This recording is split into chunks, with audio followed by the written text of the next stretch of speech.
Well, what about the 7 ounces, I think it is? The what? 7 ounces. Oh, you're talking about read articles like some number of grams disappear, or the human body loses a certain number of grams when they die, or something like that. Yeah. Yeah, I mean, it's kind of funny because actually somebody just wrote to me about this last week, and I actually went up and looked this thing up on Snopes, and apparently, I mean, this is a real experiment that somebody tried like 100 or 200 years ago or so.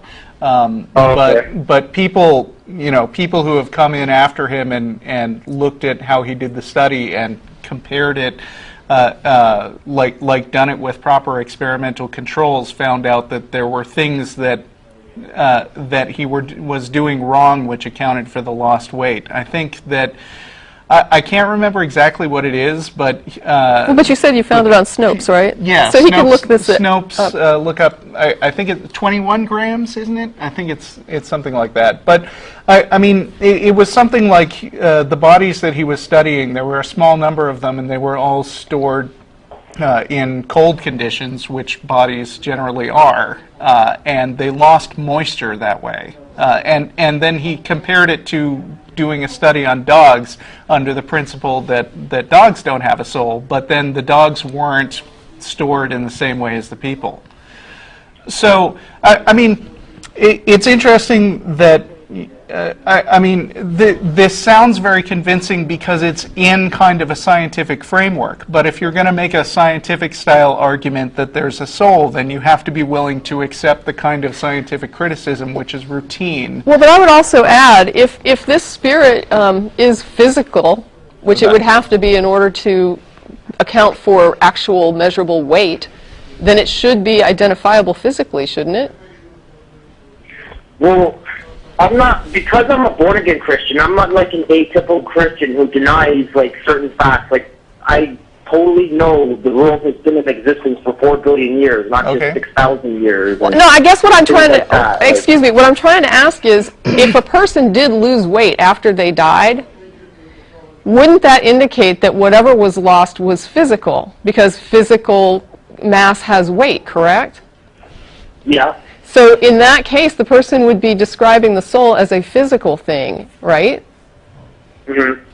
And so is that spiritual or is that a physical thing? And if there's a loss of physical mass, shouldn't then, if that's a soul, shouldn't it be physically identifiable while we're alive? Like, shouldn't we be able to physically identify the soul as a part of the body if it has physical mass?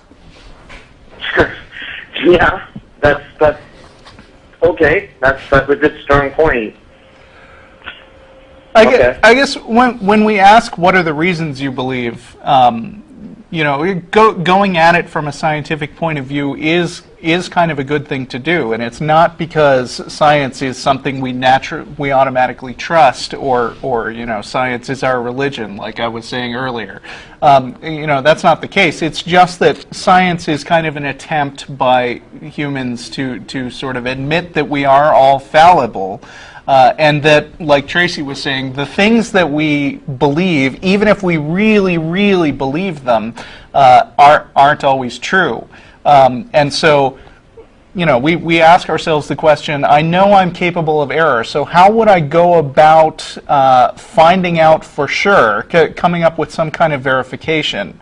And the idea of going after, of measuring a soul, or even thinking of a test to measure a soul, is a good start. But I mean, you have to follow all the principles that make sure that your test is really objective and not just steering you toward what you want to think is true. You see what I'm saying? And you'd also have to have a pretty good definition for a soul to know what it was exactly that you were looking for. Yeah, true. Okay.